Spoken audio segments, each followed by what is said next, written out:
Hello and welcome. Today I will share my cancer victor story. I'm celebrating 10 years of having fought cancer naturally. I want to talk about the lifestyle changes that I adopted to overcome cancer 10 years ago. The adoption of these changes will help anybody to look good, be healthy and recover their health. They're simple things that we can all do.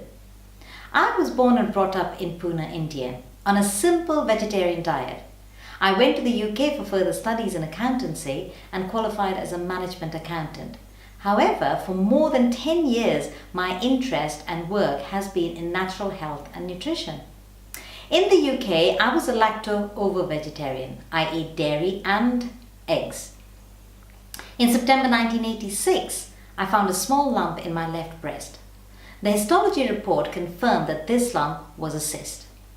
In December 2006, I discovered a couple of lumps in my breast while having a shower. Straight after Christmas on 27th of December, I went to the doctor. The doctor referred me to the hospital to see consultant Ian Patterson at the Breast Cancer Clinic on January the 4th, 2007. I underwent an examination by ultrasound, mammogram and biopsy. The histology of the biopsy confirmed that I had stage 3 aggressive ductal invasive cancer that was HER2 positive. The consultant told me I would have a full mastectomy, chemotherapy, radiotherapy and Herceptin. I did have a mastectomy, but I refused the chemo and radio and Herceptin therapies. As soon as the mastectomy wound was healed, I went on an 18-day health recovery program at the Uchee Pines Lifestyle Center in Seal, Alabama, USA. The Uchee Pines Cancer Recovery Protocol is a rational, natural therapy program.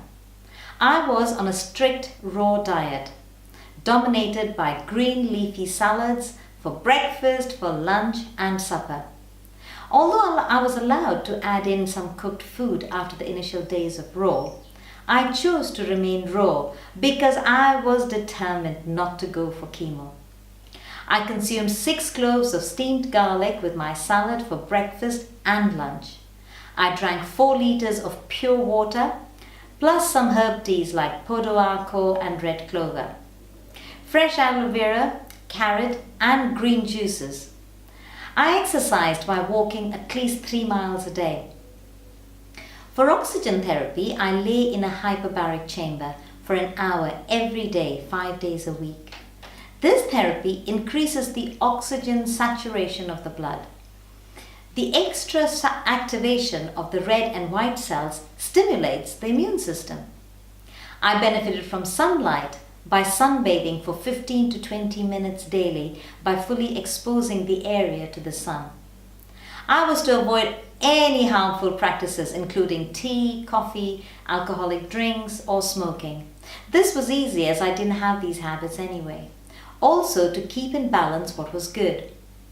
Fresh air and deep breathing exercises, daily and weekly rest.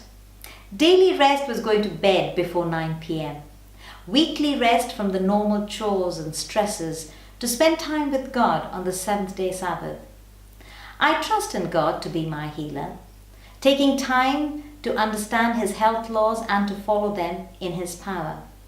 On day 1 and day 14, I underwent a fasting blood test. My sedimentation rate, a body disease-fighting indicator, was much lower on the 14th day than the first day, indicating that my bodily health had improved considerably. After Uchee Pines, I created my own daily goal, which I do my best to live by. Start anew.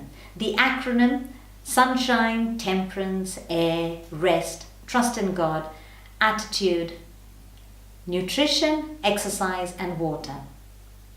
Laughter does you good like medicine. I look for the humor in all things. Our attitude is important. It's not what happens to us that matters.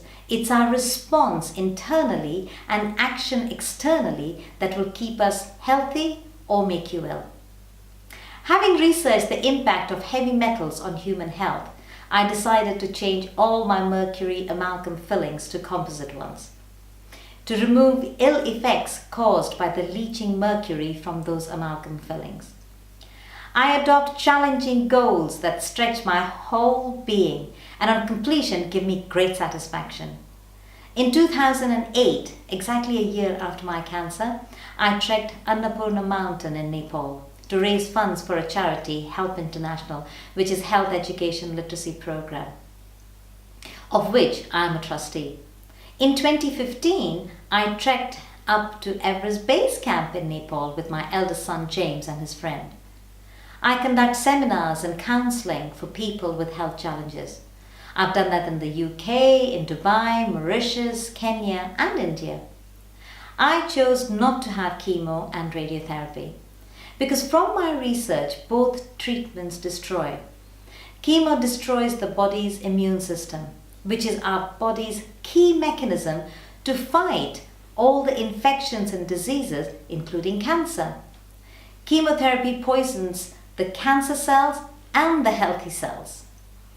It knocks out the center of our immune system. So I decided that my best option was to boost my immune system, to enable it to destroy my cancer rather than to have chemotherapy, which would destroy my immune system. You know, when challenged with a life-threatening disease, it makes you re-evaluate life and the priorities one has. I have learned to appreciate life and live it to the full, doing what I really want to do and having a passion for. I make conscious choice for my daily nutrition, exercise, water intake and rest. I don't always do all the right things, but God's mercies are new every morning. I help others to make lifestyle changes to overcome lifestyle diseases like cancer, diabetes, hypertension, cardiac health. As it has been said, genetics loads the gun, lifestyle pulls the trigger. We all make choices every day. Make sure you make wise choices for your health. Thank you for watching today's video, and I look forward to you checking back for our other videos. Click the link below for more information. Thank you.